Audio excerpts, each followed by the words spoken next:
Ketemu lagi di Ray-Ban Unlock dan sekarang aku sudah berada di tempat main golfnya Bang Otto Hasibuan. Kita akan tanya-tanya seputar kasus kopi sianida yang pernah melibatkan Jessica Kumala Wongso yang pernah mencuat beritanya 7 tahun lalu. Dan sekarang seperti apa sih perkembangan kasusnya? Kita akan langsung ngobrol-ngobrol dengan Bang Otto Hasibuan secara langsung. Ayo ikut saya. Kasus pembunuhan dengan terdakwa tunggal Jessica Kumala Wongso masih menyisakan banyak misteri. Dan saya sangat kecewa sekali kepada majelis hakim karena telah bertindak seperti kita telah menyerang pribadi kami apalagi profesi advokat di Indonesia. Saksi ahli forensik Budi Sampurna tidak dengan tegas menyebut bahwa Wayan Mirna Salihin mati karena racun sianida.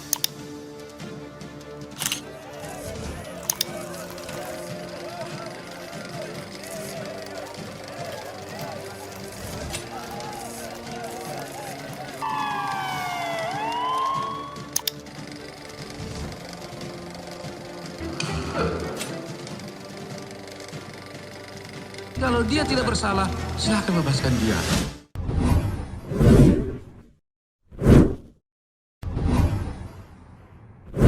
Finally, akhirnya kita bisa duduk bareng dengan Prof. Otto Hasibuan. Apa kabar, Prof? Baik. Sehat ya, Prof ya? Sehat. Seger banget kayaknya habis main golf nih.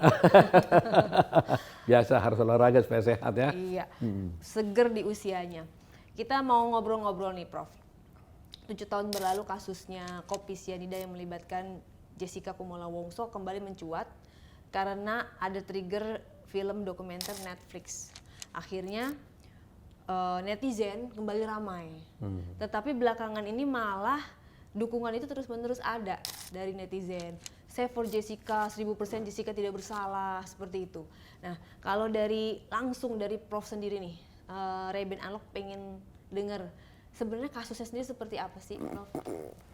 Ya sebenarnya ini memang dulu juga sudah rame, tapi mungkin netizen tidak begitu memperhatikan karena memang waktu itu televisi, media sosial kan tidak begitu banyak dan televisi terkesan memberikan informasi-informasi yang memojokkan Jessica. Karena apa? Saya bisa maklumi karena pertama kali kan mereka sudah menerima dari satu sumber kan, dari polisi waktu itu. Jadi sudah terlanjur masyarakat terpengaruh oleh berita-berita yang sepihak terhadap Jessica. Jadi opini menyudutkan sekali betul, menyudutkan. Nah sekarang setelah ada Netflix, mereka baru melihat betapa banyaknya kejanggalan-kejanggalan di kejadian ini. Dan akhirnya orang Indonesia kan betul-betul sebenarnya kan orangnya kan baik ya. Mereka tidak bisa terima kalau ada ketidakadilan terjadi di negara ini. Peduli sekali. Makanya netizen mulai bersuara gitu. Ya, dan memang kenyataannya kalau netizen tidak bersuara, suatu ketidakadilan yang terjadi itu tidak akan bisa terungkap. Bayangkan Indonesia ini luas sekali, di berbagai pulau jangan-jangan masih banyak kejadian-kejadian yang seperti ini, tapi dia tidak terungkap. Jadi saya pikir memang kasus Jessica ini kita harus terus viralkan. Bukan semata-mata hanya kepentingan Jessica, tapi ini adalah tujuannya adalah kepentingan penegakan hukum, kebenaran dan keadilan di Indonesia. Itu yang paling utama di sini. Ya. Jadi, apa yang menjadi kejanggalan sih? Wah, kalau bicara kejanggalan ini saya nggak bisa list panjang sekali, banyak sekali ya. Tetapi saya sampaikan dulu beberapa masterpiece lah ya, yang betul-betul secara telak. Yang sebenarnya menurut saya kalau ini bisa dipelajari oleh hakim yang betul arif dan bijaksana, itu nggak usah pusing-pusing bahwa perkara ini seharusnya tidak bisa naik ke pengadilan. Naik ke pengadilan aja nggak boleh. Ya, pertama, ya ada seseorang yang mati secara tidak wajar. Ya, kalau ada orang mati tidak wajar, itu harus diotopsi. Persis seperti apa yang dikatakan oleh Krishnamurti, yaitu Direktur Diskrim Polda pada waktu itu. Dia bilang, kalau tidak otopsi, maka polisi tidak bisa melakukan penyelidikan maupun penyidikan terhadap kasus ini.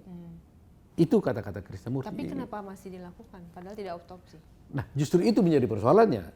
Jadi dia bilang lagi bahwa kalau no autopsi, no crime, ya kan? Nah, oleh karena itu, setelah 3 hari Mirna meninggal dan dia sudah dimasukkan dalam peti, besoknya mau dikubur, dia datang katanya menurut berita itu bahwa dia membujuk-bujuk keluarga Mirna agar bersedia mayat ini diotopsi. Dan oleh keluarga Mirna akhirnya dinyatakan oke, saya bersedia agar ini diotopsi. Dibawalah mayat ini ke rumah sakit. Ternyata setelah di rumah sakit tidak diotopsi. Dengan alasan? Itulah yang kita sekarang menjadi soal, ya kan? Karena apa? Karena menurut pasal 222 KUHP menyatakan barang siapa yang menghalang-halangi, mencegah dilakukannya suatu otopsi, maka itu adalah merupakan dapat diancam pidana. Ini soal. Jadi kalau nanti terbukti ada yang sengaja menghalang-halangi tidak dilakukannya otopsi ini, bisa menjadi kasus pidana. Itu satu soal. Satu, itu kan. Kedua, karena tidak diotopsi, maka menjadi kasus ini kan jadi naik ke pengadilan. Ya. Bukan, karena tidak otopsi menjadi tidak jelas jadi kasusnya ini. Tetapi Gitu kan. tetap lanjut. Tetap lanjut, ya kan. Nah, setelah lanjut baru kita lihat apa yang dilakukan ternyata dengan mayat ini. Ternyata yang dilakukan hanyalah pengambilan sampel dari tubuhnya, bukan otopsi.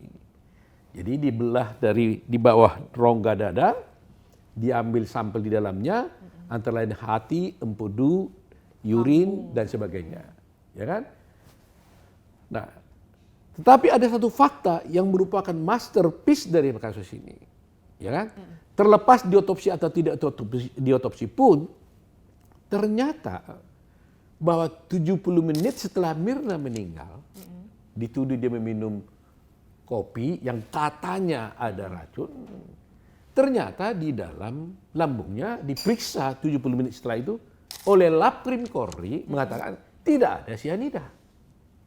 Jadi bagaimana mungkin kalau kopi diminum katanya ada sianida, diperiksa 70 menit setelah itu di dalam lambungnya tidak sianida, bagaimana itu bisa terjadi? Berarti ini kan nggak benar nih. Kan gitu. Kalau dia minum kopi ada sianida, di lambungnya pasti ada sianida. Ternyata ini tidak ada. Jadi dari sini pun sebenarnya kasus ini sudah menjadi janggal gitu loh. Nah, kemudian kita lihat 3 hari kemudian diperiksa yang tadi itu yang diambil sampel itu. Setelah diambil empedu, kemudian diambil liver, ya, kemudian diambil urine dan sebagainya. Ternyata katanya ditemukan 0,2 sianida. Ya. Pertanyaan di saya, mananya? Di tukak lambungnya itu. Karena saya lihat itu di situ ada di lambung itu ada di situ tukak lambung ya, karena menurut ahli ada 0,2.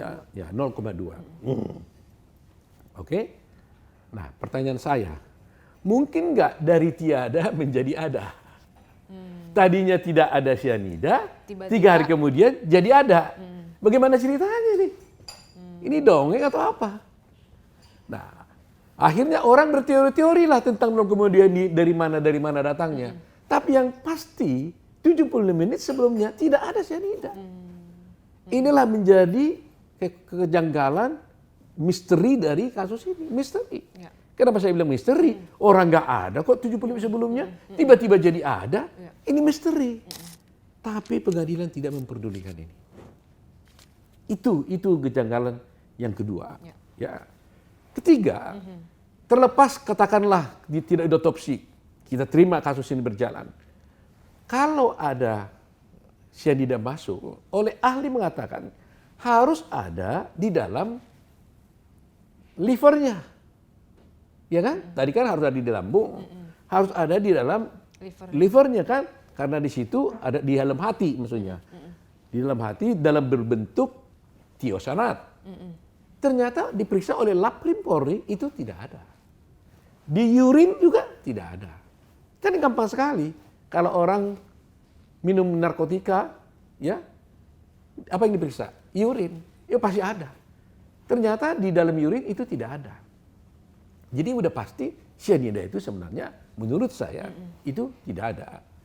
Nah, kedua, darah nggak diperiksa. Loh, kamu aja kalau pokoknya sakit, Iya, pusing cek kepala aja cek darah, Darah. kan gitu. Nah ini nggak Untuk diperiksa. mengetahui, ya. Cyanida itu kan masuk di jaringan di jaringan lunak kan, pasti masuk darah. Nah kalau nggak diperiksa darahnya bagaimana kita tahu ada cyanida? Tapi ini tidak diperdulikan selama ini. Padahal ini sudah saya persoalkan terus-menerus. Nah kemudian di dalam beberapa podcast dari pihak sana, dari pihak Prof. Edi dan jaksa mengatakan bahwa sebenarnya dilakukan otopsi Jadi yang benar dan katanya dilakukan oleh Musafat. Nah ini aneh lagi nih. Nama Musafat ini nggak pernah ada muncul dalam persidangan selama persidangan. tapi orangnya ada. Orangnya juga, ya saya nggak tahu ada orangnya atau tidak, tapi nggak pernah muncul dalam persidangan. Di dalam visum et repertum pun jelas-jelas di sana disebutkan yang tanda tangan visum et repertum itu adalah Dokter Slamet dan dokter salah satu lupa saya Arif atau siapa. Jadi artinya gini, suatu otopsi kan dituangkan dalam visum et repertum, baru di dalam visum et repertum itulah kita lihat ada otopsi. Di dalam visum et repertum yang ada ini tidak ada otopsi, yang ada adalah pengambilan sampel. Hal ini telah dikonfirmasi oleh Dr. Slamet yang membuat visum et repertum. Dr. Slamet yang memeriksa mayat, kita tanya di sidang, apakah saudara melakukan otopsi? Jawabnya tidak melakukannya. Saya tanya, kenapa saudara tidak lakukan? Dia bilang atas permintaan polisi. Ini masalahnya. Apakah ini merupakan sengaja untuk menghalang-halangi dilakukan otopsi? Kalau ini betul-betul, seandainya betul ini ada orang yang sengaja menghalang-halangi otopsi, ini perbuatan pidana. Itu soal Tapi kan yang di satu sisi kan polisi katanya atas perintah polisi, tetapi di sisi lain Dirkrim mengatakan kalau tidak diotopsi no crime. No Nah. crime. Nah, makanya saya bilang. Jadi kalau sudah tidak diotopsi, kenapa mereka mengajukannya ini ke pengadilan? Nah, mestinya kejaksaan pun tahu dong ini. Iya. Jadi anehnya kenapa bisa jaksa mem-P21 kasus seperti ini, menyatakan perkara ini lengkap. Ya. Mereka kan tahu, mereka orang-orang pintar kan. Berarti otopsi satu keharusan kan? Mutlak harus di dunia ini. Ya. Bukan hanya di Indonesia. Di dalam Perkap Kapolri juga itu jelaskan bagaimana tata cara otopsinya. Yaitu dibelah dari kepala sampai ke dada, sampai ke bawah. Itu Perkap Kapolri. Diambil bagian-bagiannya, empedu hati diambil 100 gram, ini 100 gram dan sebagainya. Ada aturannya. Nah, pertanyaanmu benar tadi. Kok Krisnamurti mengatakan no otopsi, no crime? Dan kemudian Prof. Edi juga mengatakan di podcastnya, mengatakan terlalu bodoh katanya. Pihak kepolisian kalau tidak melakukan otopsi ini. Karena dia juga mengatakan no otopsi, no crime. Cuma dia mengatakan ini diotopsi, dia bilang. Yang melakukan Musafat katanya. Siapa nih barang Mas Musafat ini gitu loh. Harus bisa dipertanggungjawabkan ya. Jadi singkatnya saya katakan gini aja lah. Daripada kita berdebat betul otopsi atau tidak, saya mau gini aja. Kalau otopsinya itu ada, bawa ke sini. Hasilnya. Bawa hasilnya, bawa di pengadilan waktu itu. Enggak, di pengadilan enggak ada. Nah kalau sekarang Anda mau berdebat dengan saya, ada otopsi, bawa ke sini. Tunjukkan, kalau itu ada ya udah saya tutup mulut. Saya selesai lagi kasus ini.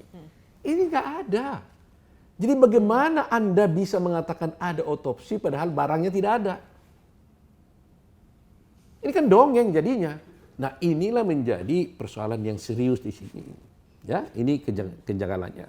Nah, kemudian mereka juga mengatakan lagi bahwa ada katanya Jessica itu telah datang ke tempat kejadian 3 hari sebelum peristiwa. Nah, itu videonya ada atau enggak apa katanya doang? Dia ngomong seperti itu.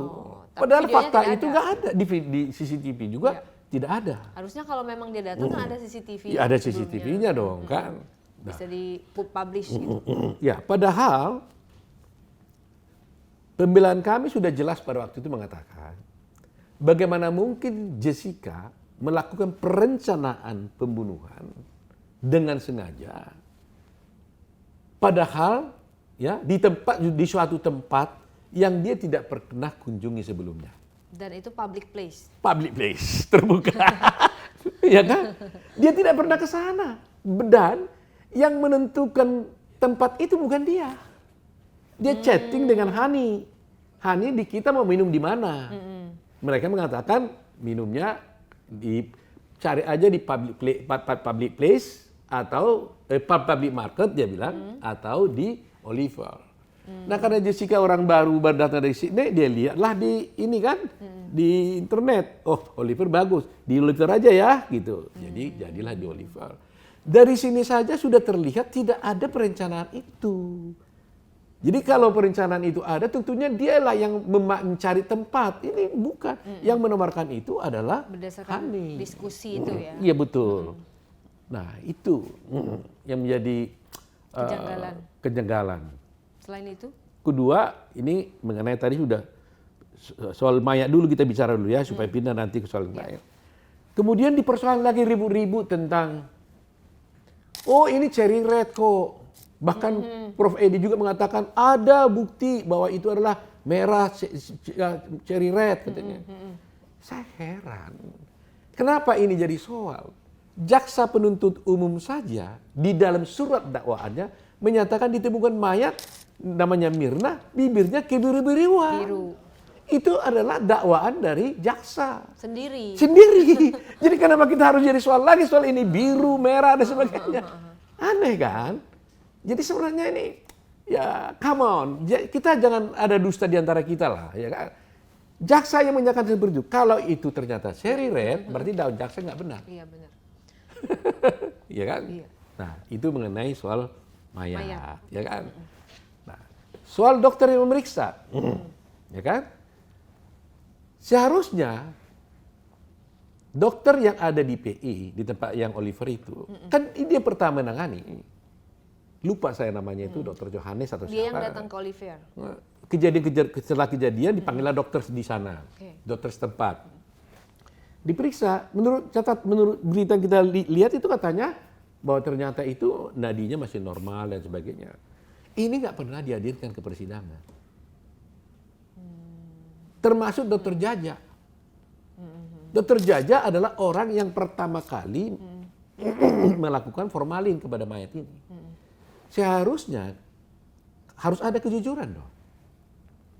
Justru orang ini, Jaja ini seharusnya harus dibawa oleh jaksa sebagai ahli di persidangan.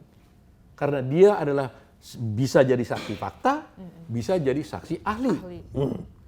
Tapi tidak dibawa. Kan aneh. Ternyata kemudian kita tahu. Kita carilah Dokter Jaja. Bersaksi di pengadilan. Dia menyatakan bahwa wajahnya kebiru-biruan dan tidak ada sianida. Sehingga wajar dong kalau saya berpikir, menganalisis, oh apakah gara-gara Dokter Jaja mengatakan tidak ada sianida, sehingga dia tidak dibawa menjadi saksi supaya perkara ini bisa jalan terus. Wajar saya punya analisis seperti itu. Ya saya menduga-duga dong kan jadinya kan. Nah, tapi ini aneh gitu loh. Ada dua saksi ini nggak dibawa gitu loh. Kenapa sih Pak Jaksa tidak membawa ini? Ya kan? Malah menghadirkan saksi yang lain. Malah yang lain-lain. Ya kan? Nah, kemudian kita pindah ke masalah CCTV. CCTV. Pertama waktu sidang, kami sudah keberatan. Saya bilang bahwa tolong supaya CCTV jangan diputar. Kenapa?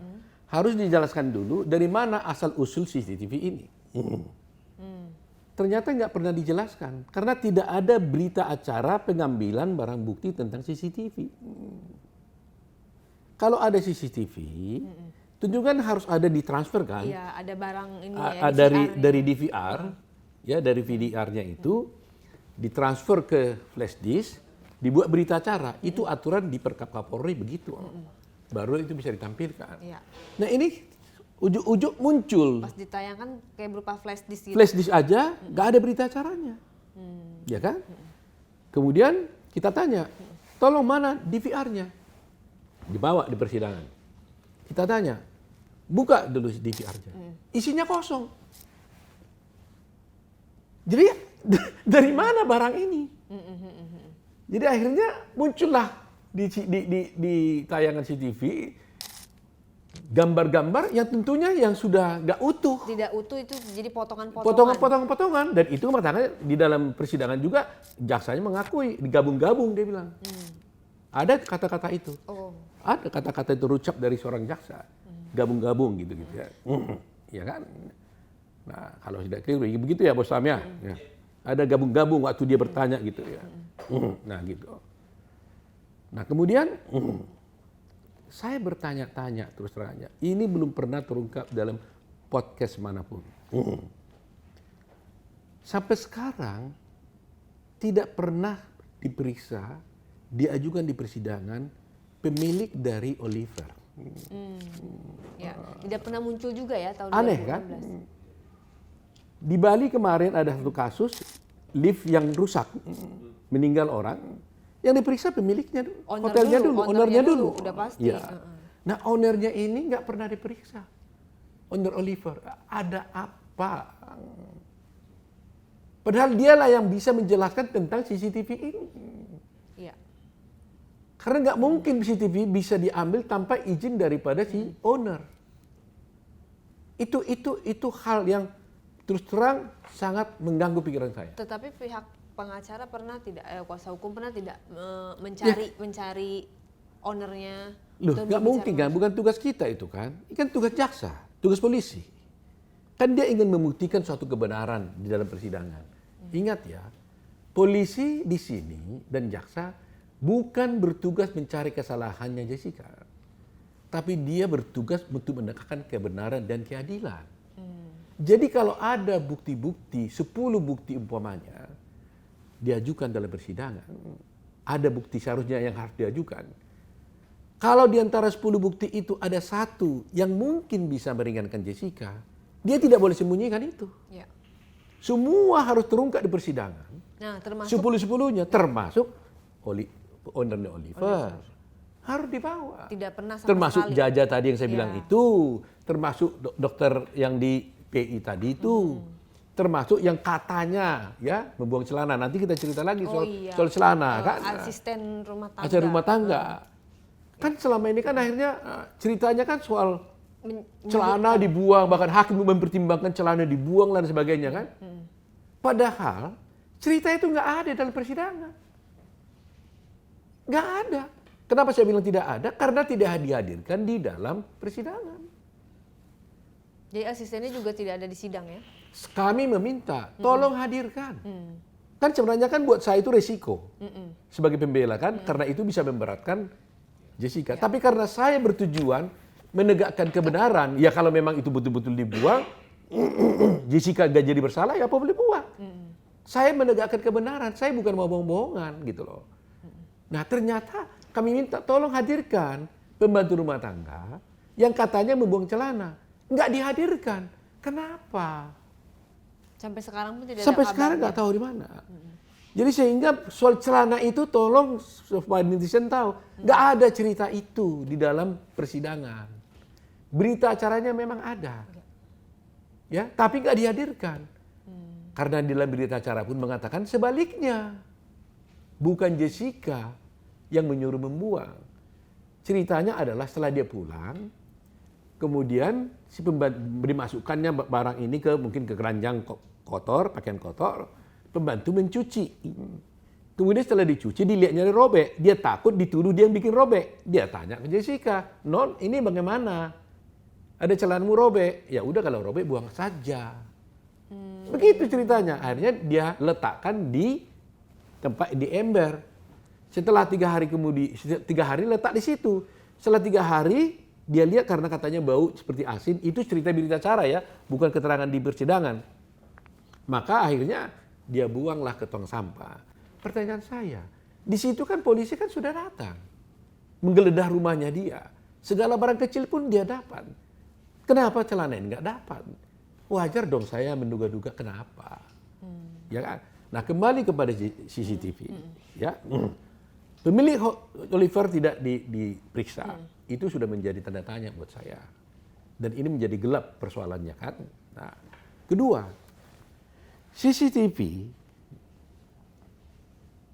itu ditampilkan, tetapi tidak sebagian seluruhnya ditampilkan. Hanya bagian-bagian tertentu saja.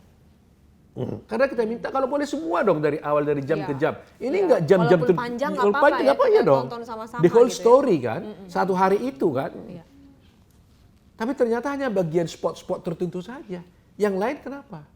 Dan kalau menurut perkiraan kami, yang ada di sana itu adalah 17 CCTV. Itu menurut ahli yang ngomong 17 kemarin. titik gitu ya. 17 titik, ya apanya. Tapi yang ditampilkan di sana dengan dibawa kalau nggak salah hanya 9. Nah lantai sisanya kemana? Berarti tidak utuh. Tidak utuh. Jadi nggak bisa dong kita bisa menentukan kebenaran tentang CCTV ini. Seandainya pun CCTV itu betul-betul asli. Ya. Ya. Nah kemudian di persidangan dikatakan karena ini tidak ada dibawalah ahli. Datanglah ahli mereka. Ahli ini coba bayangkan nih, ini keanehan di persidangan. Ahli ini membawa flash disk sendiri. Yang isinya Katanya diterimanya dari jaksa. Oke?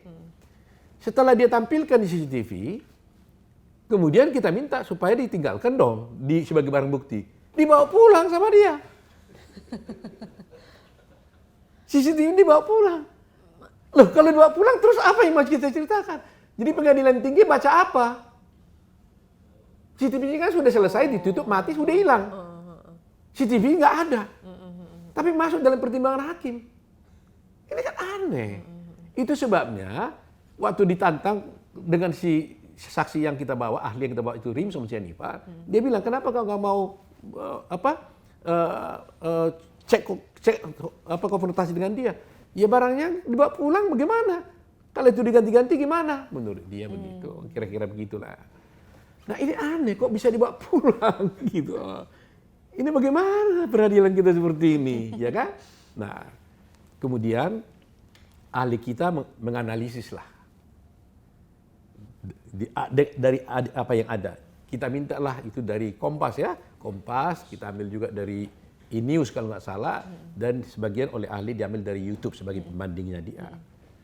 Setelah diperiksa oleh ahli kita, bukan oleh saya, dikatakan ini ada dugaan rekayasa. CCTV tersebut. CCTV, ya kan? Banyak dugaan rekayasanya, banyak. Ada hitungannya, pikselnya dan sebagainya. Tapi salah satu yang penting yang sudah berkali-kali saya ulangi, tapi harus saya ulangi lagi sekarang. Yang saya bilang itu, bahwa dituduh, dibuatlah seakan-akan cerita. Dan oleh Hakim Binsar juga menyatakan itu di Kompas TV waktu diwawancarai oleh Rosyana Silalahi. Dia bilang garuk-garuk dia. Sehingga dia bilang itu cyanida, gatal dia katanya. Coba bayangkan. Kalau tangan saya gini-gini, apa karena saya gatal? Kan bisa aja saya gini-gini aja, biasa kan gini-gini. Apa karena gatal? Belum tentu kan. Tapi dia simpulkan itu gara-gara ada cyanida di situ. Oleh ahli kita dikatakan setelah diperiksa CCTV itu ternyata itu hanya di replay. Saya ulangi lagi di sana. Oh, jadi kayak gini. maju mundur Iya, jadi kan diulang-ulang gitu ya. ini kan dia pakai legging dia itu kan, pakai legging. Jadi dia mau jongkok gini, tariknya gini. Ditarik sekali, diulang-ulang lagi gini. Ulang-ulang. Oh, jadi kalau DJ itu di loop gitu ya. Iya. Jadi itulah katanya gara-gara gatal cyanida. Kemudian katanya tangannya terus gini-gini. Terus langsung hakim menyimpulkan karena tangannya gini-gini itu gatal. Yang gatal tahu itu gatal atau tidak kan si Jessica. Tanya dong Jessica-nya gatal nggak? Dan gatal juga kan belum tentu cyanida, kali aja bentol. Iya. Kena nyamuk gitu kan. Masa saya kalau karena gini-gini sama dengan orang saya kadang-kadang tangannya gini-gini, telinganya dipegang-pegang ya kan? Kan ada yang begitu kan? Okay. Berarti sampai sekarang ininya kemana tuh flash disknya? Ya, yang ada di persidangan, ada di barang bukti di sana. Jadi kalau kita mau membongkar kasus berarti kita ini, bisa periksa lagi, ya, diperiksa lagi bisa. Makanya menurut saya dengan cerita saya ini, ya kalau bisa sebenarnya dengan cerita saya ini sebenarnya penyidik, ya Kapolri, kejaksaan nggak perlu saya lapor-lapor lah, langsung periksa kembali. Itu maunya saya. Masa harus kita lapor, baru kita periksa kembali. Dengan cerita saya ini kan sudah menjadi bahan bagi para penyidik yang ingin mendapatkan keadilan. Betul nggak cerita saya ini? Ya kan? Betul nggak yang saya sampaikan ini? Dengarkan cerita dari saya. Kalau nggak benar saya punya, ya saya diam. Tapi saya pastikan apa yang saya sampaikan ini, itulah yang terjadi di persidangan. Terus umpamanya gini, kita duduk di sini, ya kan? Katanya Jessica membeli paper bag. Lantas hakim mengatakan kena. Lantas Profesor Edi mengatakan Jessica dengan sengaja. Ya, apa kata-kata dengan sengaja nggak tahu. Kenapa harus dibikin 3? Ya kan? Kan bisa 1 katanya. Ya orang barang mau dikasih 3 kok sama orang masa 1? Kan kira-kira begitu ya. Karena gitu yang ya? datang kan bertiga ya. Begitu ya kata-kata Pak Prof Edi. Kalau nggak salah ya, kalau saya tidak keliru nih ya, disclaimer dulu lah kalau salah. Tapi kira-kira begitulah ya, bahwa itu kenapa tidak 1? Ya. Ini kan juga aneh kan gitu. Nah, jadi kembali kepada CCTV tadi, bahwa jelas dengan tidak adanya DVR, maka barang bukti telah diperoleh secara tidak sah. Berarti tidak bisa dijadikan Tidak bisa jadikan bukti. bukti. Sehingga putusan hakim kan selalu mengatakan Jessica terbukti secara sah dan meyakinkan. Ya kan? Melakukan pembunuhan. Saya bilang tidak sah. Pertimbangan hakim mengatakan secara sah meyakinkan itu tidak benar. Kalau sah berarti semua bukti yang ada di persidangan itu adalah Valid. sah. Gitu loh. Harus sah. Kalau tidak sah, ya nggak bisa dong dinyatakan sah meyakinkan. Nah, jadi barang bukti DVR-nya kosong, berita acara pengambilannya tidak ada, bagaimana dikatakan itu adalah sah? Nah, kalau satu bukti-bukti tidak sah diperoleh secara tidak sah, maka tidak bisa dijadikan sebagai barang bukti dan sebagai alat bukti. Ini poin utamanya. Ini kita sudah sampaikan semuanya di dalam persidangan. Nah, akhirnya hakim di dalam pertimbangannya, termasuk juga di wawancaranya dia di Rosiana Silalahi, mengatakan kami meyakinkan sekali berdasarkan dengan CCTV ini, katanya. Bahwa dari situlah dia mengambil kesimpulan bahwa betul-betul ada tangan-tangan yang terlihat dari CCTV, gerakan-gerakan tertentu memasukkan sesuatu ke dalam gelas. Dia barang buktinya aja tidak sah kok bisa dipakai sebagai dasar. CCTV-nya tuh tangannya doang. Loh, katanya begitu tangannya. Tapi kan CCTV itu kan jauh. Iya. Tapi bisa sampai Enggak, jadi gini. CCTV itu ada di atas. Justru sebaliknya, gini. Oleh ahli kita nih, Rimson katakan. Kan terlihat di situ kan tangan-tangan. Begitu kan? Tangan-tangan yang oleh dia bilang seperti nenek lampir, ya kan? Nenek lampir kan panjang tangannya kan gitu. Ya kan? Nah, oleh ahli kita mengatakan itu tidak mungkin. Dia bilang bahwa kalau di CCTV ini ada, itu disorot 50 meter pun dari sini terlihat. Tetapi kenapa tiba-tiba di meja ini jadi blur? Gak jelas gitu loh. Mestinya jelas. Terlihat di situ. Jadi blur. Nah, itulah oleh ahli kita yang dikatakan di sini ada dugaan rekayasa. Sehingga blur. Dia buktikan, dimatakan ini katanya alat yang kita melihat. Coba dilihat, dipertunjukkan pada dia. 50 meter masih terlihat dengan jelas. Kalau di zoom. Ini di zoom blur. Gak terlihat. Itu dia bilang, ini dugaan rekayasa. Itu oleh ahli kita, bukan saya punya ngomong. Nah, inilah yang menjadi suatu keanehan, kejanggalan. Nah, ini CCTV yang tidak sah ini dipakai oleh hakim sebagai dasar pertimbangan menghukum. Tapi tadi hakimnya berbicara di podcast. Hakim yang waktu itu di Iya, di itu namanya Binsar pengadilan- Gultom, ya kan? di pengadilan negeri yang pada Iya, saat itu pengadilan negeri, memutus, ikut iya. memutus. Iya. Emang boleh kalau secara etik seorang hakim yang ikut memutus kemudian berkomentar di sosial media? Ya, Di ini Kompas. ini sebenarnya ya, ini kan ditonton orang banyak, ya, pertanyaan seperti itu. Terus terang itu nggak boleh. Menurut kode etik hakim itu nggak boleh. Seorang hakim tidak diperkenankan mengomentari suatu putusan, apalagi putusannya sendiri di media massa, ya termasuk putusan orang lain. Nggak boleh itu. Nggak boleh ya? Nggak boleh. Ya, kita kembali ke yang lain. Ada statement dari ayahnya Mirna bahwa dia punya video yang mengatakan bahwa videonya saya nggak buka, saya punya bukti. Ya dia punya bukti, tapi pada saat itu katanya dia sebut sendiri ya di situ. Pada saat polisi lihat bukti itu, wah semua polisi tepuk tangan. Bahkan dia sebut ada Pak Tito, katanya ada Pak Krisnamurti, seperti itu. Tapi tidak dihadirkan di persidangan karena statement dia, kata saya ingin Jessica tuh tersiksa, gitu loh. Tidak dihukum mati, ingin tersiksa di dalam, seperti itu. Ya terus terang aja sebenarnya kan itu nggak boleh kan. Barang bukti yang ada di tangan dia itu harus diserahkan kepada pengadilan. Apalagi sudah terang-terangan pada waktu itu di persidangan, hakim bertanya kepada dia, apakah masih ada barang bukti yang ada di tanganmu? Dibilang tidak ada. Soalnya kamu di luaran sana, kata Hakim Binsar Gultom. Di luar sana kamu bilang masih ada di tangan kamu. Dia bilang tidak ada Pak Hakim. Clear dong. Setelah 7 tahun, dia bilang ada barang bukti ini yang tidak pernah diserahkan, belum ditunjukkan. Nah berarti kan ada barang bukti yang hilang loh. Kalau betul-betul ini benar-benar terjadi, ini kan berarti ada orang yang melakukan penghilangan barang bukti dan itu merupakan perbuatan pidana. Iya. Kalau betul-betul itu terjadi. Dan ternyata dia sendiri mengaku. Harusnya kan diserahkan kepada pihak Harus yang dong. berwajib. Jadi artinya kalau ibaratnya CCTV itu diputar 1 hari, ada satu waktu tertentu ada puzzle-nya nggak lengkap lagi. Ya kan nggak Ada lengkap bagian lagi. yang hilang. Ada bagian yang hilang. Nah kalau sudah bagian yang hilang berarti kan bukti CCTV ini kan sudah tidak sah lagi. Bagaimana kita bisa tahu pada peristiwa itu ada sesuatu hal?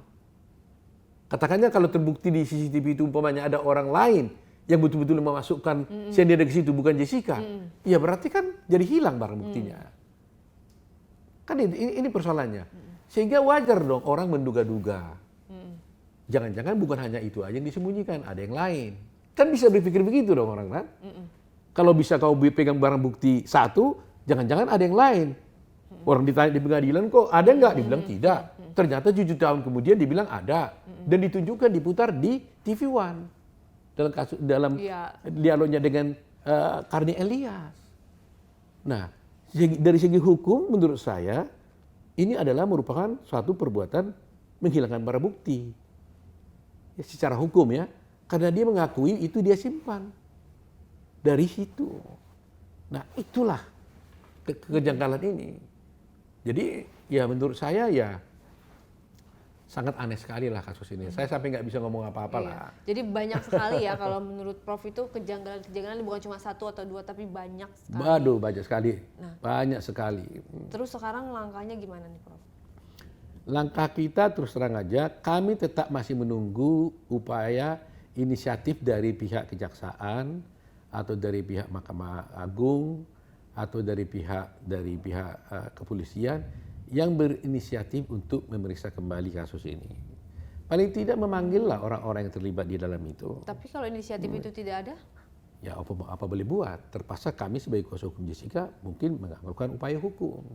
Sebelum kami PK bisa saja teman-teman kan sudah ribuan orang nih advokat nih. Jadi ribuan orang sudah mendaftar bersedia ya dan Jessica senang hati menerima mereka menjadi sebagai kuasa hukum. Ya, karena saya juga betul-betul memang mengharapkan ya teman-teman ikut membantu. Karena apa? Karena kasus ini bukan lagi saya anggap kasus saya pribadi, tapi ini udah menjadi kasus orang semua masyarakat Indonesia. Kita butuh keadilan, kita buktikan. Jadi kalau mereka juga tidak berinisiatif, terpaksa ya mungkin teman-teman akan melaporkan ini pada pihak yang berwajib. Berarti langkahnya yang berikutnya PK lagi. Sebelum PK kita harus membongkar kasus ini dulu. Keanehan-keanehan tadi itu, kenapa bisa terjadi? Daripada kami menuduh-menuduh kan.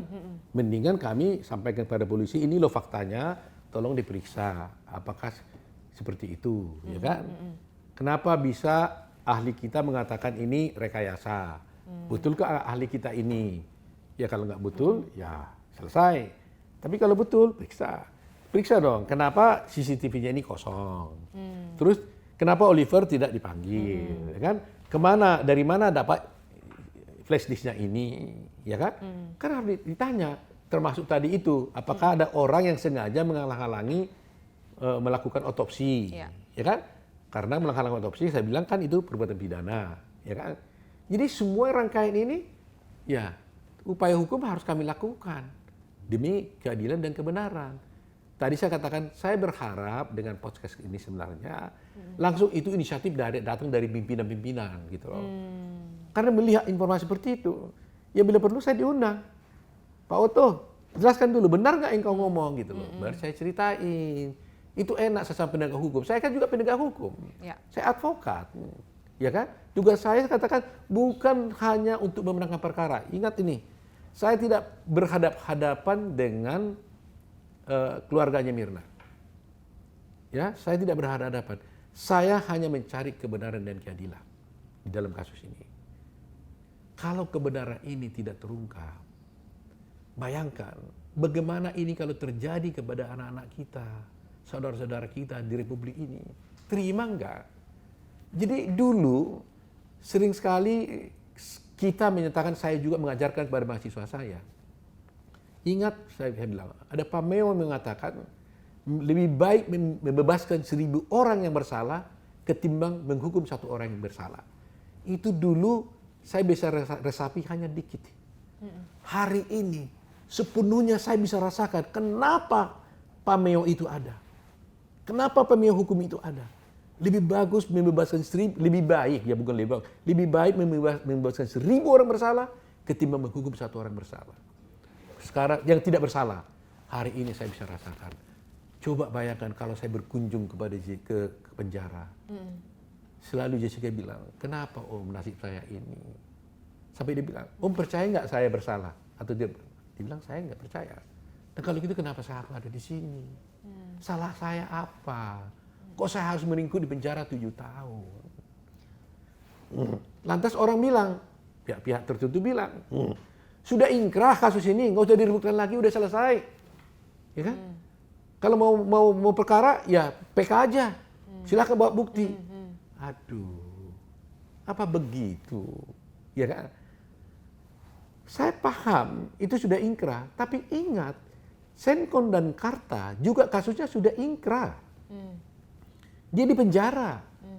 Tapi Mahkamah Agung waktu itu melihat kasus ini, dia ambil terobosan, dia buat lembaga PK. Akhirnya dia diminta mengajukan PK, dibebaskanlah Senkon dan Karta yang tadinya dikatakan bersalah dan sudah ingkrah, tapi ternyata tidak bersalah. Kasus ini juga sama. Jangan secara formal lah. Jangan menang-menangan. Sudah ingkrah, sudah. Apa-apa 15 hakim tidak dipercaya. Loh, mau berapa puluh hakim pun kalau kita bisa buktikan ada ketidakbenaran, tidak ada otopsi, itu kan nggak boleh. Terus terang aja saya ngeri. Saya mengajar nih di Gajah Mada. Sama dengan Prof. Edi. Saya ajarkan, termasuk beberapa orang jaksa, bahwa kalau orang meninggal tanpa tidak wajar, itu harus diotopsi. Kalau tidak otopsi, no case. Prof. Edi juga mengatakan itu. Krishnamurti juga mengatakan itu. Semua dokter juga mengatakan itu. Saya ke Singapura juga, dokter semua juga mengatakan no case. Tapi ini ternyata nggak ada otopsi, kenapa case-nya jalan? Kenapa harus Jessica? Dosa apa yang dilakukan Jessica? Jadi tolong kita ini jangan enteng saja mengatakan seperti itu. Ya memang saya harus PK, saya tahu. Tapi untuk menuju PK, saya ingin juga membongkar kasus ini dulu. Ada nggak pihak-pihak tertentu yang merekayasa kasus ini? Ini sedang kita pikirkan, apa ada tidak? Karena si ahli mengatakan ada rekayasa CCTV. Ya kan? Dr. Selamat mengatakan Tidak diotopsi karena permintaan polisi. Siapa polisi yang meminta, tidak diotopsi? Kan ini harus diperiksa. Itu loh. Jadi terus terang aja, kami tidak akan tinggal diam. Bukan untuk menentang polisi, bukan untuk menentang putusan hakim, bukan untuk menentang kejaksaan, tapi kami ingin mendapatkan keadilan dan kebenaran. Dan itu baik buat bangsa kita ini. Kalau tidak sekarang, kapan lagi? Kalau bukan kita sekarang ini berani membuka kebenaran itu, siapa lagi? Itu yang ingin saya sampaikan.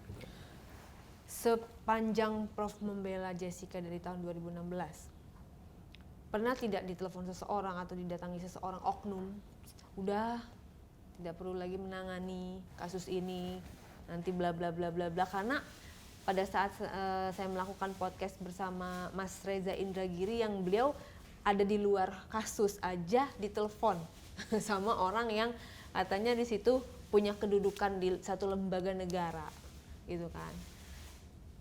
2 kali bahkan ditelepon.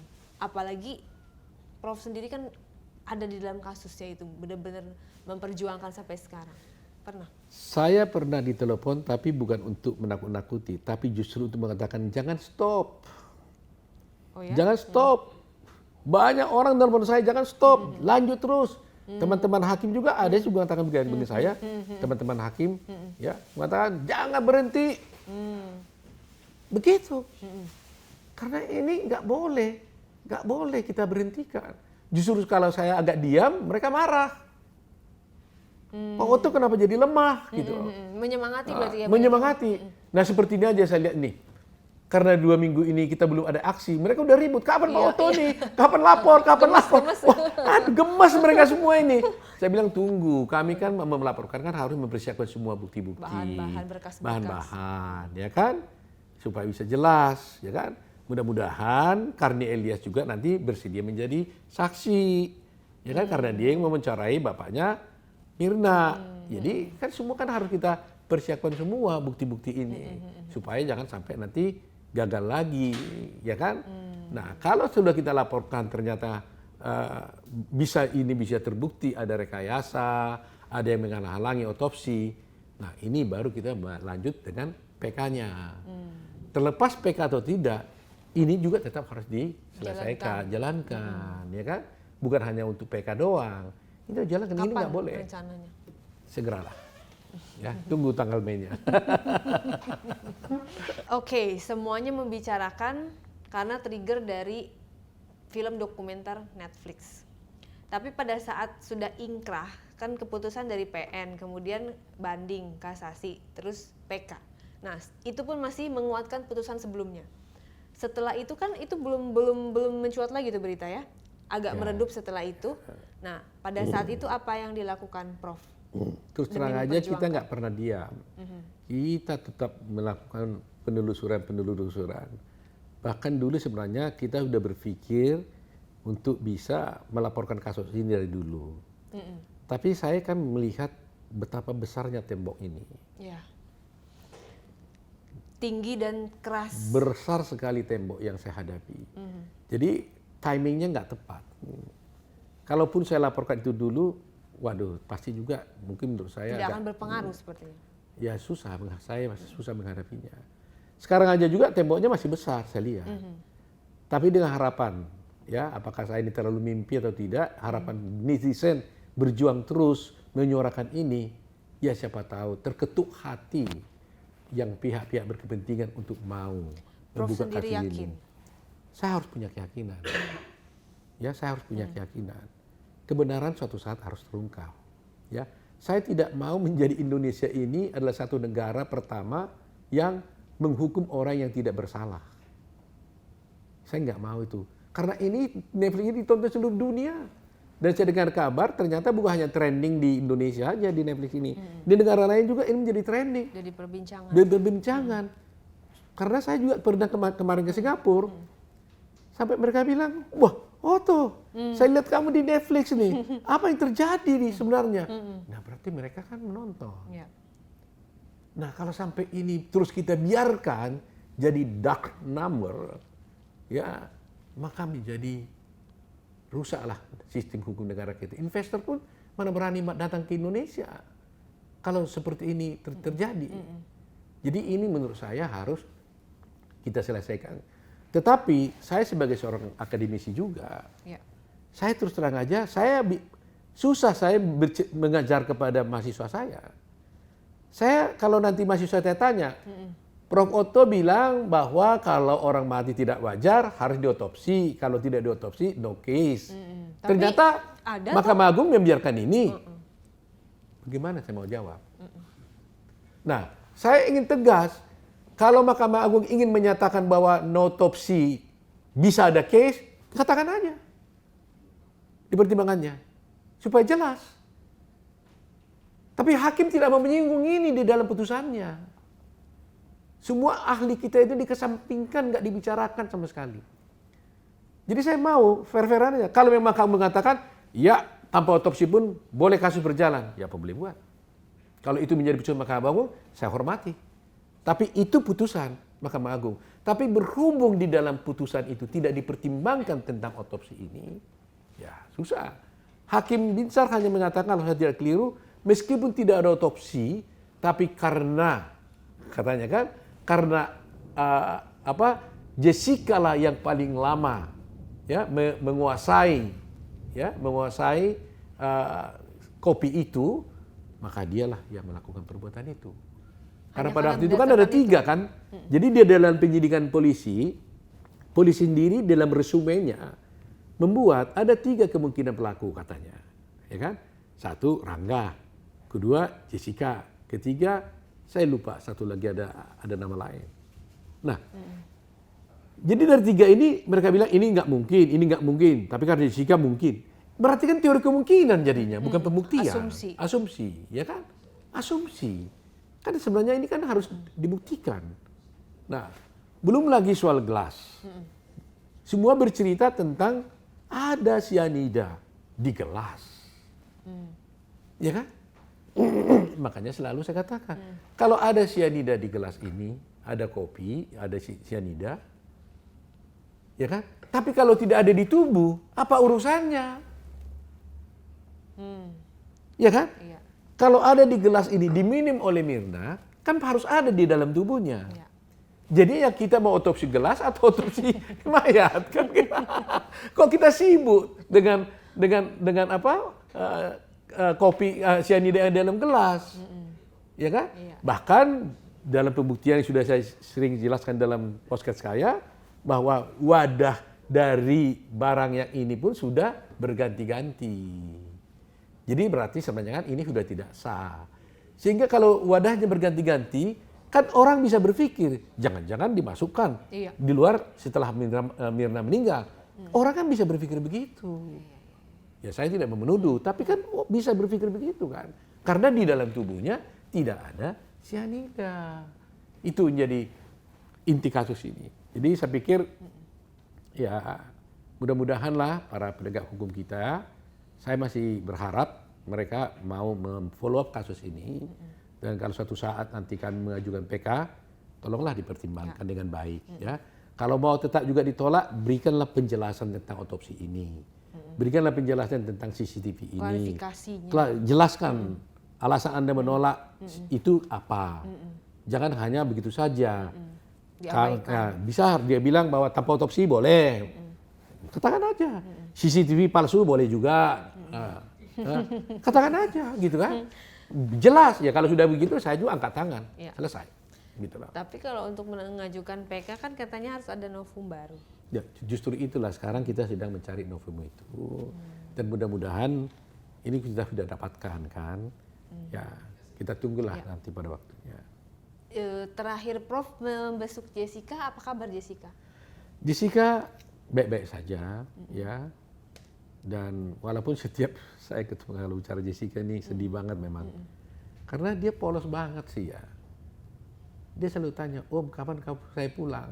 Bisa nggak PK-nya? Selalu bilang begitu. Jess, saya bilang kan saya sudah katakan PK-mu ditolak. Ya kan? Ya tapi kan saya tidak bersalah. Dia kan gampang aja, saya nggak bersalah. Apa upaya Om? Kalau udah begitu, aduh saya pusing deh. Sedih banget deh jelasinnya. Tapi kan Om bilang juga saya nggak bersalah. Ya saya percaya kamu nggak bersalah, tapi begini, sabarlah, kita coba perjuangkan gitu. Nah dia sekarang ini merasa sedikit terhibur karena kami kasih kabar sama dia bahwa ribuan advokat bersatu untuk membela dia. Dan bukan hanya datang mendukung, tanda tangan surat kuasa.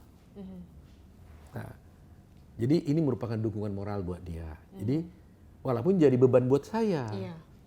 Kalau sudah ribuan advokat berbuat, nggak berhasil juga, tambah frustasi lagi dia. Iya. Hah? Itu juga yang mau saya tanyakan, gimana Prof? Kalau memang udah semaksimal mungkin, sekuat tenaga, seluruh jiwa raga tumpah darah udah kita kerahkan gitu, tapi hasilnya masih menguatkan putusan-putusan sebelumnya, bagaimana Prof? Advokat itu bertugas dengan best effort, upaya terbaik. Saya hanya bisa menyesal apabila saya bisa membebaskan seseorang, tapi tidak melakukan best effort, tidak melakukan upaya yang semaksimal mungkin, itu saya bisa menyesal. Tapi kalau saya sudah melakukan upaya yang sebaik-baiknya yang bisa saya dapatkan, yang saya punya gitu, tapi saya sudah usahakan gak berhasil juga, ya saya harus menerima. Tuhanlah yang menentukannya. Apakah ada Tuhan punya maksud lain? Ya, terhadap saya, terhadap Jessica, ya, apakah Tuhan punya maksud lain kepada semua orang yang terlibat dalam persidangan ini? Apakah Tuhan besok menunjukkan sesuatu yang ajaib? Saya nggak tahu. Tapi saya hanya berpikir, saya harus berjuang semampu yang bisa saya lakukan. Kalau sudah seluruh kemampuan saya curahkan seluruhnya, saya tidak akan menyesal. Karena putusan bukan di tangan saya, di tangan hakim. Biarlah hakim yang menentukan itu. Ya. Biarlah hakim yang menimbangnya. Ya, ya kalau dia mengambil keputusan tetap juga bersalah, biarlah hakim yang menimbangnya. Bukan saya lagi. Karena saya tidak boleh memaksakan diri. Itu ya, saya tidak boleh memaksakan diri. Saya sudah selalu berkata, waktu betapa 6 juta orang Nazi itu dihukum mati oleh Hitler, dikonsentrasi dengan gas. Itu kan tragis juga kan. Dalam hati saya berpikir begini, apakah 6 juta orang ini nggak berdoa waktu sebelum dihukum itu? Supaya jangan dihukum. Berdoa juga dia kan pasti kan. Supaya jangan dihukum, tapi dihukum juga. Kadang-kadang saya berpikir, kenapa ya waktu kejadian itu, God keep silent? Kenapa Tuhan diam waktu itu?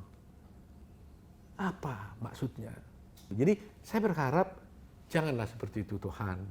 Bebaskanlah dia. Tunjukkan kuasa-Mu. Ya, kalau memang aku yang salah, beritahu aku Tuhan. Biar aku juga diam. Tunjukkan bahwa betul-betul Jessica bersalah kepada aku.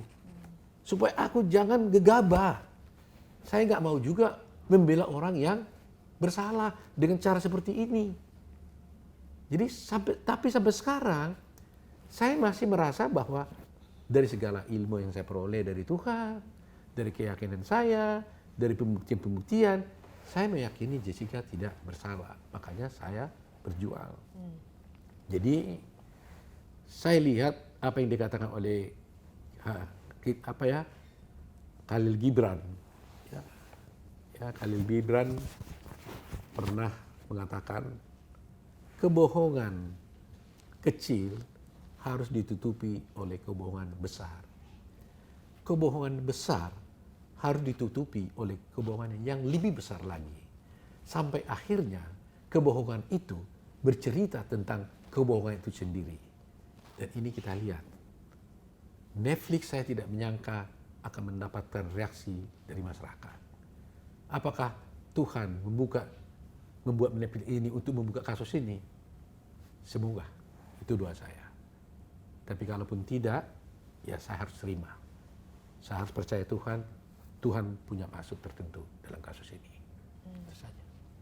Pernah nggak di dalam Jessica merasa down, putus asa, dan bilang, kayaknya ingin mengakhiri hidup? Ya. Tegar sabar. Ya. Itulah yang saya salut sama dia. Salut sama Dia udah tingkat kesabarannya udah paling tingkat tinggi ya. Waduh. Prof. Dia bilang sama saya, kenapa kamu bisa begitu, Jess? Dia bilang, saya belajar untuk mematikan semua dan melupakan semua kejadian-kejadian yang menyeramkan itu. Dia bilang. Bagaimana caranya? Sementara di Dan dalam dia itu berhasil katanya. kan meditasi itu. Nggak tahu lah caranya dia. Sampai saya bercanda sama dia, kalau begitu besok kalau PK kamu jangan-jangan kamu banyak lupa. Saya bilang, saya juga nggak tahu, tapi saya sudah matikan itu. Jadi kadang-kadang kalau Om tanya pun sekarang, Mendelete gitu ya, mendelete semua. dia mendelete semua. Semua yang terjadi. Dengan itulah dia katanya bisa bertahan. Oke. Luar biasa itu. Luar biasa. Luar biasa. Karena aku pribadi aja seorang wanita gitu ya, Prof.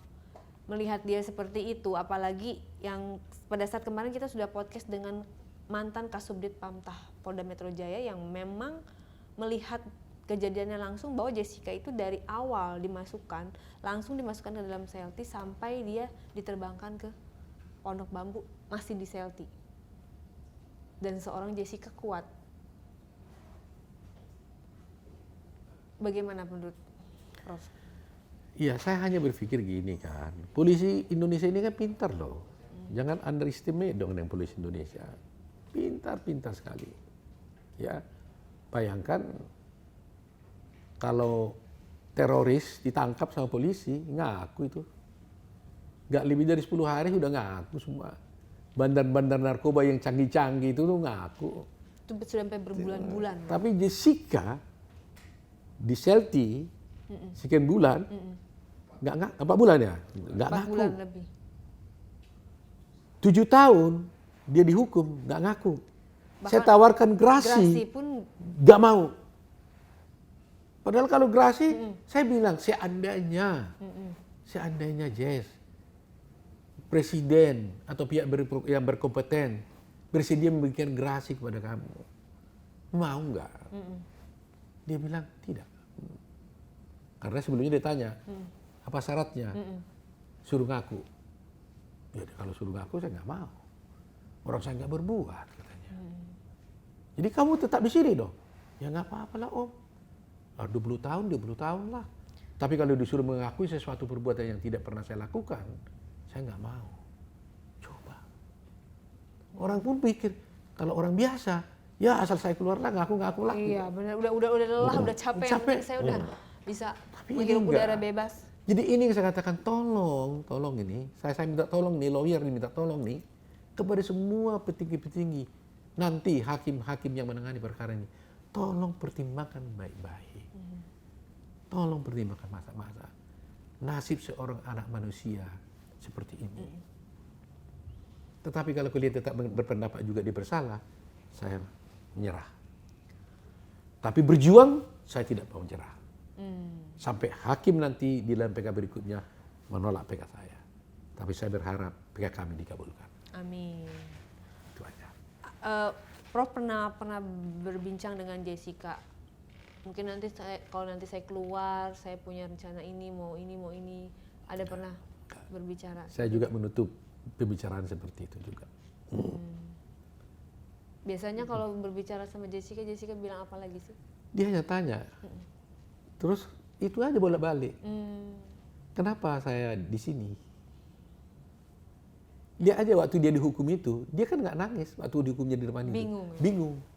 Apa yang terjadi Om? Katanya. Dia tanya pada saya itu, jadi Om sudah bisa pulang nggak? Itu yang ditanya. Karena apa? Coba ya, ini nggak pernah saya beritahu ya. Ketika besoknya putusan, saya kan udah ditanya sama dia, saya bebas nggak? Saya bilang nggak bisa, saya pastikan kau bebas. Tapi karena saya sudah feeling dari jalannya sidang yang saya lihat tidak normal menurut saya bilang sama dia, kemudian terjelek, Jess kalau kau dihukum gimana? Ya nggak mau dong, orang saya 1 hari pun saya nggak mau dihukum, orang saya nggak salah kok. Sehingga malam harinya itu dia sudah bagikan baju-bajunya dia ke semua tahanan yang lain. Karena dia pikir kalau di habis sidang itu dia akan pulang. Jadi dia bagi-bagi bajunya itu sama teman-teman yang lain. Dia bagi-bagi. Karena dia yakin dia pulang. Ternyata dia nggak pulang. Itu. Dan sampai sekarang. Kan di dalam itu sampai 7 tahun itu kan termasuk yang lama ya Prof? Bukan termasuk, lama loh sekali. kan 7 Kita tahun. 1 hari, 1 bulan aja, 3 bulan aja butuh kehidupan Iya. untuk di dalam. Makannya, itu yang apa ya, membiayai Jessica kebutuhan di dalam gimana? Iya kan Siapa? penjara kan ada makanan dari penjara, iya kan? Ya begitulah nasibnya. Jadi hanya menerima apa yang apa yang penjara ya itulah. hanya menerima Begitulah. apa yang disediakan di sana ya. Tapi dia tetap berpikir positif. Dia umpamanya dia dulu ya ada program bahasa Inggris dia mengajar. Bayangin loh. Ya, sempat dulu aja belajar yoga, dia bisa belajar yoga. Jadi banyak Banyak keahlian. keahlian dia sebenarnya dia. Karena kan dia seorang desainer kan. Desainer grafis kan. Ya, dia kan mahasiswa yang sudah sarjana loh dia itu. Ya udah. Desain grafis. Iya, desain grafis dia itu kan. Ya. Terus ada yang mengatakan, wah itu Prof. Otto memeras katanya sampai keluarganya Jessica menjual rumah, udah habis-habisan itu udah di ini. Tanggapannya Prof? Ya saya kira itu udah clear ya bahwa Jessica sendiri kan sudah membuat surat tertulis kan bahwa saya itu 1 rupiah pun tidak pernah dibayar dan saya juga tidak mau dibayar ya karena gini ya seorang pengacara itu tidak melulu dengan uang lah. Tuhan itu baik kok sama saya karena Tuhan memberikan rezeki kepada saya mungkin lebih daripada yang pernah saya pikirkan. Jadi ya di kantor saya bukan hanya Jessica yang tidak berbayar. Beberapa klien saya juga banyak yang tidak berbayar. Yang layak saya pikir untuk dibantu. Ya. Jadi kalau dia menuduh saya sebenarnya kan perbuatannya itu kan fitnah kan. Kan bisa Tuduhan saja kalau memang Prof tidak terima kan bisa saja ambil langkah hukum. Iya, justru itu. Banyak orang bertanya, kenapa banyak orang, Pak Otto, itu kan apa yang dikatakan oleh bapaknya Mirna itu kan fitnah. Kamu kan betul-betul nggak dibayar. Jessica juga udah menyatakan nggak dibayar. Dia bilang, Pak Otto memeras sebenarnya. Saya hanya menyatakan begini ya. Saya ini bukan pengacara yang anak kemarin.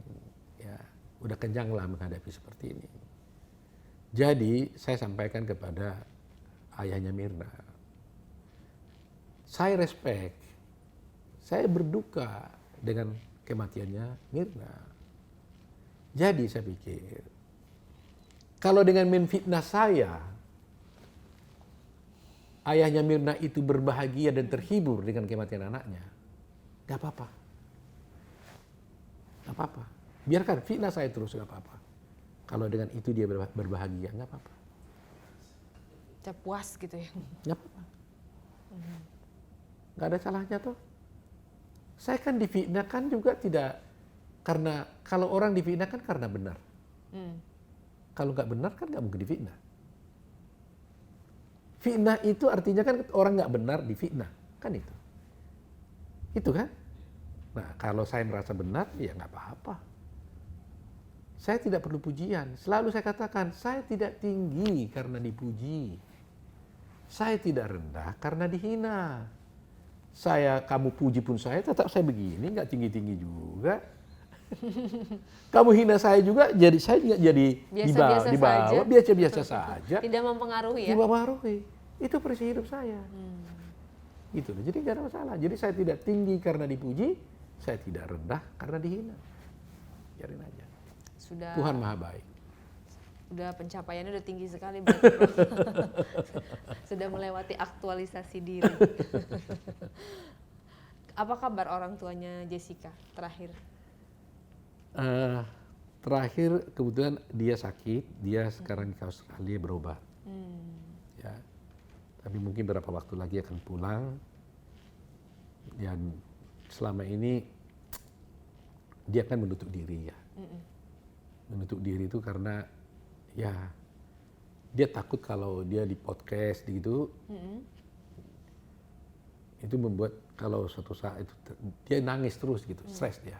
Beban gitu. Beban. Tapi pernah saya bilang sebelum berangkat dia ke Australia, kalau kamu pulang nanti, kamu harus bicara. Mudah-mudahan dia mau bicara. Ya, jangan ditelan semua itu bebannya itu. Coba sampaikan kepada publik apa yang kamu rasakan Ya. gitu. Ya mudah-mudahan. Pada saat film dokumenter Netflix ini kan beredar, ada komentar dari orang tua Jessica? Enggak, orangnya juga bapaknya ini kebetulan kan pernah stroke atau apa sakit ya. Jadi bapaknya ini sudah kita tanyain apapun udah bengong-bengong aja. Jadi makanya nggak pernah muncul bapaknya. Jadi ya sedih juga lah keluarga itu. Ya ibunya masih sedikit lebih fresh ya. Tapi ya sering kalau bisa menyimpan perasaan mereka ini. Jadi Jadi lebih nangisnya tertutup ya? nangisnya gitu. Kalau sudah nggak tahan itu nangis itu diam gitu loh. Merenung gitu loh. Kasihan lah, saya nggak bisa ngomong banyak lah tentang dia. Tapi saya nggak kebayang lah bisa Jessica bernasib seperti ini. Masih muda, ya kan? Kalau 20 tahun, dia dulu 28 tahun ya? 28 ke 20 tahun, umur 48 keluar umpamanya, ya. Wah, mengerikan sekali. Nggak kebayang. Gitu.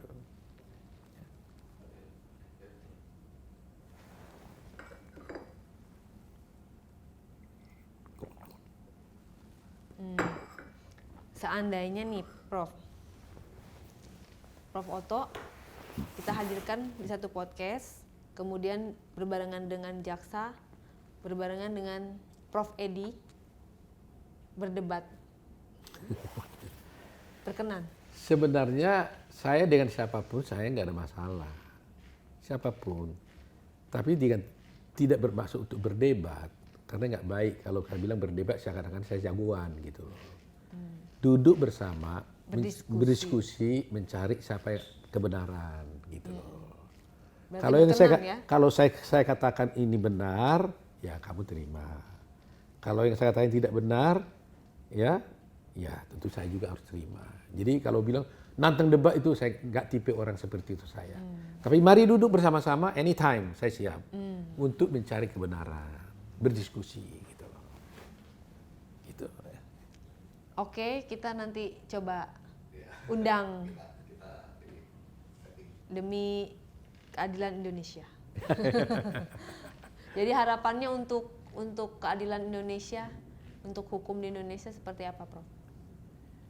Ya kita harus mulai dari yang seperti ini. Gak usah dulu pikir teori-teori panjang lah. Yang hebat-hebat lah penegakan hukum gini. Gak perlu lah. Ini aja dulu diselesaikan sudah. Yang di depan mata. Di depan mata.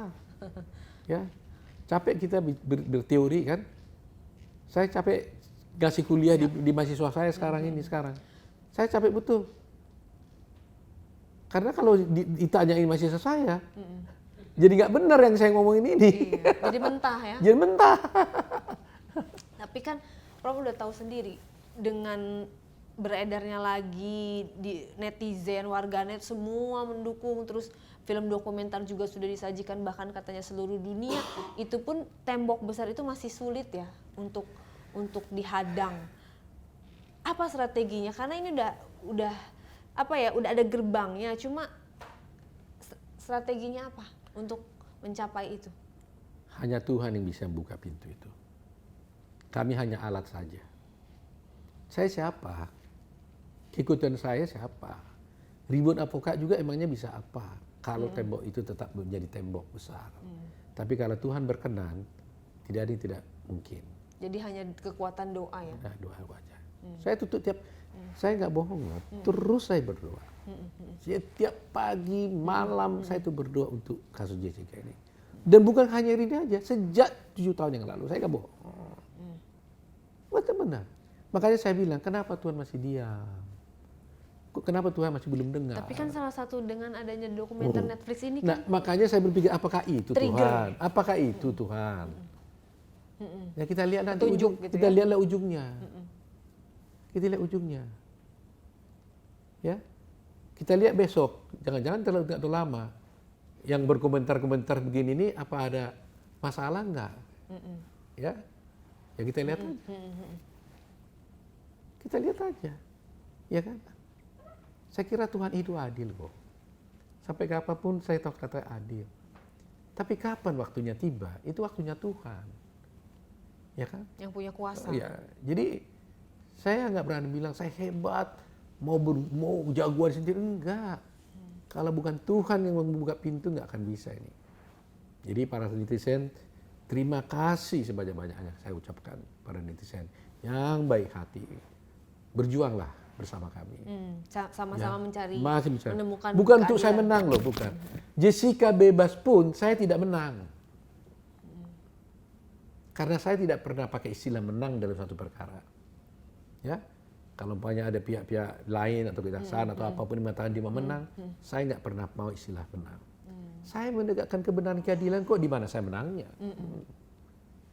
Jessica udah 7 tahun di penjara, dia bebas, di mana saya menangnya. Saya hanya pengen keadilan ditegakkan, itu saja. Nggak ada istilah menang dan kalah. Ya, mari kita cari kebenaran. Okay. Untuk supaya keadilan dan kebenaran bisa ditegakkan di Indonesia, apa yang bisa dibutuhkan dan apa yang bisa saya sumbangkan, saya akan sumbangkan, Prof. Thank you so much. Iya. Thank you so much. Karena dari tahun 2016 memang kita sudah berdiskusi dengan suami, ini kayaknya enggak deh gitu kan.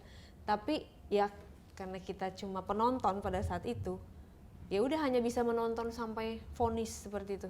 Tapi sekarang banyak yang banyak yang peduli dengan kasus ini ya, termasuk saya juga. Mudah-mudahan bisa menjadi bagian dari penegakan hukum di Indonesia. Gitu, Ya, Prof. saya kira. Saya yakin semua rakyat Indonesia sekarang ini sudah ingin kasus ini dibongkar lah. Ya. Oke. Jadi saya mohon doa lah ya. Kalau rakyat Indonesia berdoa, ya Pasti ada pasti Tuhan mukjizat lah ya. mukjizat gitu aja. Ya, walaupun sedih mengatakan kalau mencari kebenaran aja harus mukjizat gitu loh. Sebenarnya kan itu harus pemerintah kita harus dapatkan dengan begitu. Tapi kan tidak ada yang tidak mungkin. Tidak, Ya. ya, Tetap harus optimis, ya, Prof. optimis ya. Ya. Oke. Terima kasih banyak, Prof. Terima waktunya, kasih, terima penjelasannya, kasih. semuanya ada harapan lah. Ya, gitu. harus ada harapan, harus optimis ya. Ada secercah harapan Ya. yang bisa kita sama-sama netizen minta dukungannya di komentar sebanyak-banyaknya bagaimana pendapat netizen di Indonesia seperti apa. Sampai ketemu lagi di Ray-Ban Unlock selanjutnya. Terima kasih, Prof. Terima kasih. Saya respect. Saya berduka dengan kematiannya Mirna. Jadi saya pikir, kalau dengan menfitnah saya, ayahnya Mirna itu berbahagia dan terhibur dengan kematian anaknya, gak apa-apa. Gak apa-apa. Biarkan fitnah saya terus, gak apa-apa. Kalau dengan itu dia berbahagia, gak apa-apa.